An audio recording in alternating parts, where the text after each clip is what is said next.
नमस्कार। आज का मोटिवेशनल वीडियो है, क्या फ़र्क पड़ता है।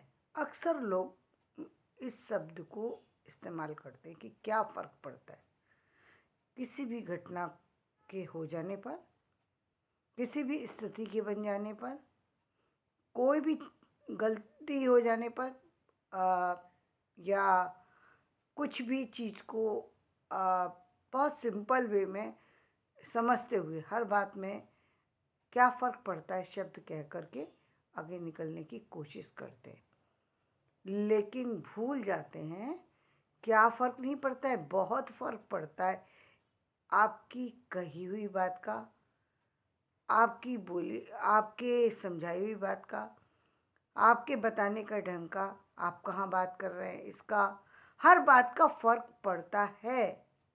फ़र्क पड़ता है, फ़र्क तो इतना पड़ता है कि लोग तो उस बात को भी मायने रखते हैं। फ़र्क तो उस बात का भी पड़ता है कि आप कैसे चलते हैं, बोलते हैं, बैठते हैं, हँसते हैं, उस बात का भी फ़र्क पड़ता है।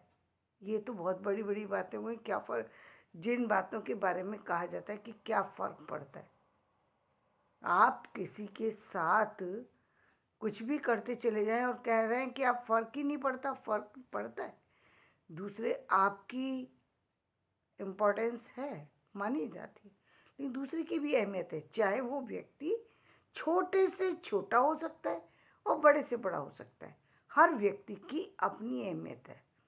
उसकी छोटी, यदि वो छोटी कद का व्यक्ति है या ज़मीन से जुड़ा हुआ भी व्यक्ति है, तो उसकी अपनी अहमियत है। उसकी रोटी, उसकी ज़िंदगी उसी के द्वारा बनाई गई है, उसी के होने, उसी की स्थितियों से चल रही है। आपके पास क्या है और आपके पास क्या नहीं है, इससे उस व्यक्ति को कोई फ़र्क नहीं पड़ता। आपके लिए हो सकता है किसी चीज़ का कोई मायने ना हो, लेकिन उसके लिए हर चीज़ का मायने। मायने की बात ये है कि कई बार आपने देखा होगा कि जिस चीज़ को लोग बिल्कुल बेकार समझ के छोड़ देते हैं, बहुत मतलब उनके लिए वो अब किसी काम की ही नहीं है। लेकिन एक व्यक्ति, एक सामान्य व्यक्ति, सामान्य क्या, जो परेशान है व्यक्ति, वो कभी-कभी उन स्थितियों से जूझ रहा होता है कि वो जिस चीज़ को आपने बिल्कुल बेकार कहा, वो उसको ख़ास समझ करके उसका यूज़ कर लेता है। परिस्थितियों का फ़र्क बहुत बड़ा पड़ता है, जीवन शैली का फ़र्क बहुत बड़ा पड़ता है, स्थितियों का फ़र्क बहुत बड़ा पड़ता है। समाज की जो जातिगत समस्या है उनका बहुत बड़ा महत्व पड़ता है, समाज की परिस्थितियों का बहुत बड़ा महत्व पड़ता है, और सबसे बड़ा फ़र्क पड़ता है व्यक्ति के की परवरिश का, कि किस वातावरण में हो रही है, किस तरीके से हो रही है, उन चीज़ों का फ़र्क पड़ता है। बहुत बड़ा फ़र्क पड़ता है व्यक्ति के ऊपर।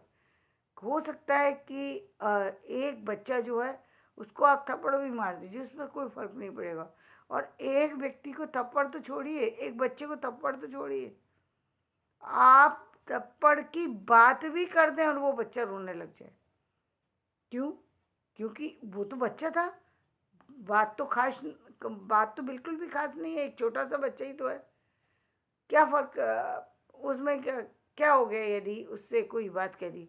लेकिन वो बच्चा इस तरीके से रोने लगता है, वो छोटा-सा बेबी इस तरीके से रोता है कि पता नहीं उसको कितना मार दिया गया।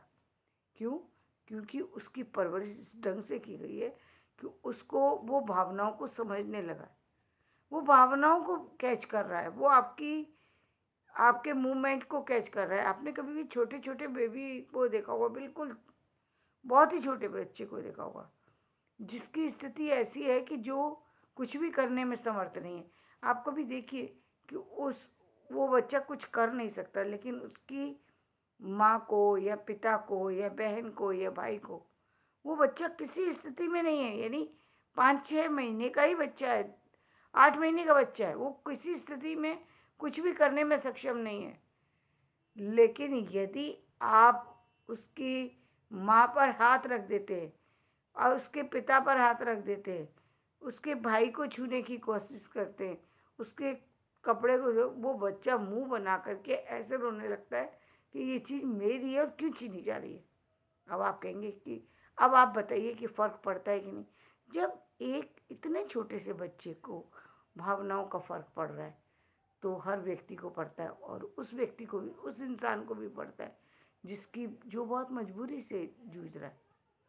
उसके लिए वो चीज़ बहुत इम्पोर्टेंट बन जाती है जो चीज़ आपके लिए बेकार थी। सोचिए, कई बार क्या होता है कि व्यक्ति को कई कई दिनों तक भोजन ही नहीं मिला। आपने कभी उस स्थिति का अनुमान कीजिए जब बाढ़ आती है, भूकंप आता है और परिस्थितियों में लोग घिरे हुए होते हैं। उस समय लोग कौन कौन व्यक्ति देख रहा होता है कि रोटी बासी है, या घी से चुपड़ी हुई है, या इस पे नमक लगा हुआ है, या इस पे मिर्च लगी हुई है, कि क्या है। जो उनको दे दिया जाता है, प्राण बचाना होता है उस समय स्थितियाँ बदल दी जाती हैं। और इसीलिए हम जो कहते हैं ना, जो हम कहते हैं कि मीट वगैरह खाते हैं, ये मीट खाने की परंपरा उसी युग से प्रारंभ हुई जो खाने के लिए कोई साधन नहीं था। तो व्यक्ति के पास जो उसको जीविका के लिए उचित चीज़ें लगीं, उसने उन्हीं चीज़ों को खाना पीना शुरू कर दिया। यहाँ तक कि आज भी हम कुछ आदिवासी लोगों को बहुत तरह की सब्जियाँ, जड़ी बूटी खाते हुए दिखते हैं। क्यों? क्योंकि उनके पास वही साधन थे, उन्होंने उन्हीं चीज़ों को अपने जीवन में उतार लिया। उनको पता ही नहीं जीवन में और चीज़ें होती हैं। इसका मतलब ये नहीं कि हर व्यक्ति उसी तरीके से जीना या उस तरीके से रहना शुरू कर दे। पत्ते ही पहन कर के रह रहे हैं, क्योंकि उनको जीवन की स्थितियों का पता ही नहीं था।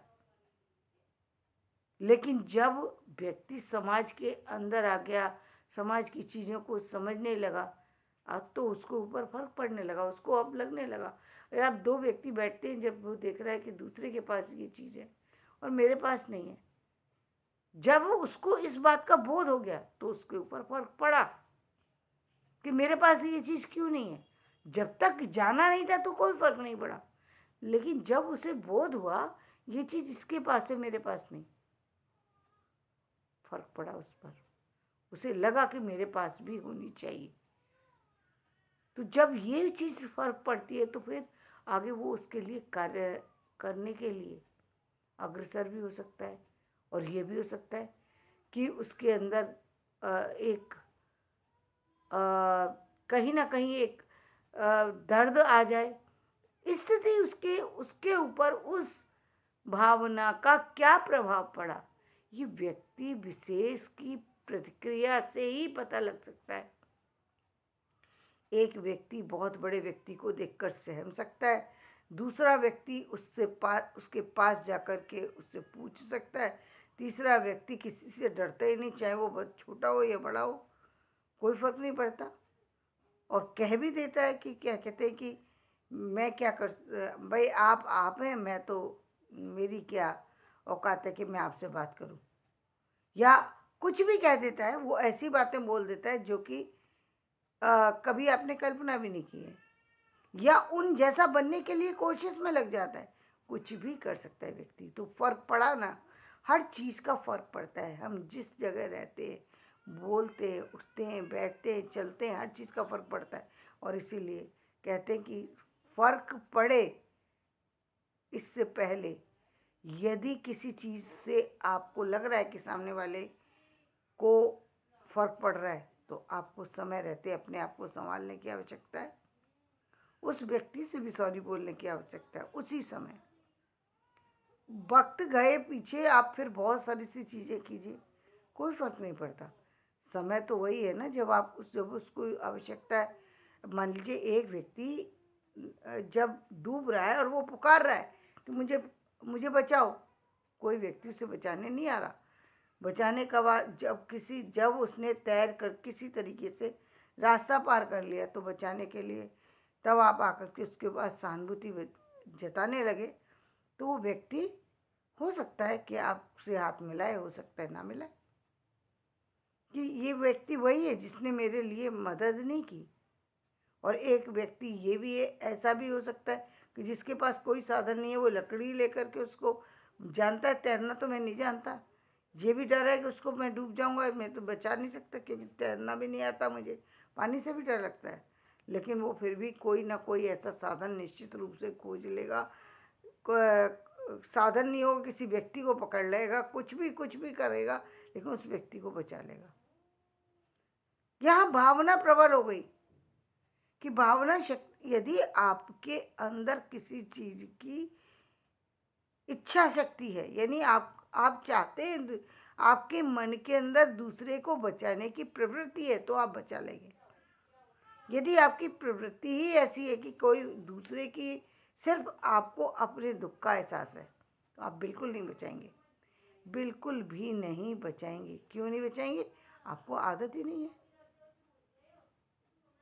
फर्क कब पड़ेगा? जब वो व्यक्ति आपको नहीं मिले तो फर्क पड़ जाएगा, तो आपको लगेगा ये व्यक्ति ऐसा क्यों।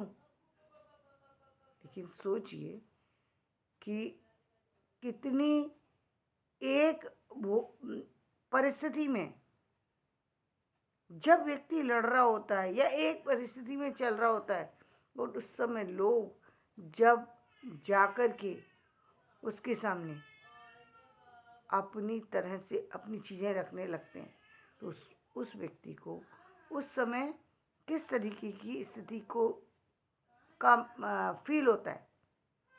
जीवन में बहुत सारी सी चीज़ें ऐसी हैं जो उतार चढ़ाव के साथ चलती और बढ़ती रहती हैं। कभी जीवन में व्यक्ति बहुत ऊपर चला जाता है, कभी वो व्यक्ति बहुत नीचे आ जाता है। ये जीवन है, इसमें बहुत सारी सी चीज़ें ऐसी हैं जहाँ व्यक्ति को सीखने और समझने की ज़रूरत होती है कि हर चीज़ को आप लेट गो नहीं कर सकते कि कोई बात नहीं है, कोई बात नहीं है, नहीं है। आप जिन भी चीज़ों को कह रहे हैं, बोल रहे हैं, समझ रहे हैं, उन बातों के लिए आपको फिर उसके उत्तर में आने वाली जो प्रतिक्रिया होगी, उसके लिए भी आपको तैयार रहना चाहिए और फिर समझना चाहिए कि सामने वाले ने ये प्रतिक्रिया क्यों की। उस समय यदि आपको लगता है कि गलत है, तो आपको बिल्कुल उसको माफ़ नहीं करना चाहिए, और यदि लगे सही है तो सॉरी बोलना पड़ेगा। लेकिन सॉरी के बाद ये ज़रूरी नहीं है कि सामने वाला आपको माफ़ करे या ना करे, वो उसकी इच्छा पर हो गई। इसीलिए हम कहते हैं ना कि कभी कभी व्यक्ति को अपनी माफ़ी के लिए जन्म जन्मांतर की स्थितियों से गुजरना पड़ जाता है। चाहते तो जो श्रवण कुमार के माता पिता थे, वो दशरथ से कुछ नहीं कहते, लेकिन उनके प्राणों पर बन गई थी उनका वो पुत्र जो उनके अंधे होने पर उनको अपने कंधों पर लिए चल रहा है, और वो पुत्र बिना निर्दोष होते हुए किसी के हाथों से मारा जाए, तो पहले तो पुत्र का मोह, पुत्र के बाद ऐसे पुत्र का मोह जो इतना प्यारा है, इतना प्यारा है कि वो अपने दुख को कहीं रखता ही नहीं है। माता पिता ही उसके लिए सर्वोपरि हैं, और उस ऐसे पुत्र को यदि कोई मार दे तो कष्ट तो हो गई। तो कष्ट की ही वो प्रतिक्रिया थी कि उनके प्राण निकलते निकलते एक ऐसा शब्द बोल गए जिसके परिणाम स्वरूप दशरथ को अपने पुत्र से विछोह मिला। क्योंकि वहाँ पर अब क्या फर्क पड़ता है? फर्क पड़ा जब आत्मा की आवाज़ निकलती है तो वो आत्मा तक पहुँच जाती है, फर्क पड़ता है। इसीलिए कहते हैं कि अपने शब्दों को संभाल करके इस्तेमाल कीजिए। यदि आपकी बात इम्पोर्टेंट है तो दूसरे की भी हो सकती है। उस बात को व्यक्ति बिल्कुल भी नज़रअंदाज नहीं कर सकता। यदि आप नज़रअंदाज करते हैं, ठीक है, कर दीजिए, लेकिन नज़रअंदाज करने से बात खत्म नहीं होती है। बात खत्म नहीं होती है, बात वो तब तक चलती रहती है जब तक कि दूसरा व्यक्ति, जब तक कि आपने दिल से उस चीज़ को रियलाइज नहीं कर दिया और दूसरे ने उस चीज़ के लिए आपको क्षमा नहीं कर दिया, वो चीज़ चलेगी। इसलिए व्यक्ति को अपने जीवन में हर चीज़ को, चाहे वो किसी भी चीज़, बोलने से लेकर के आपके उठने बैठने तक, सारी चीज़ों पर ध्यान देना चाहिए और समय समय पर हर चीज़ को देखना चाहिए, बदलना चाहिए और उससे आगे बढ़ने की कोशिश करना चाहिए। तो धन्यवाद। मेरा ये वीडियो पसंद आए तो इसे लाइक करें, शेयर करें, सब्सक्राइब करें।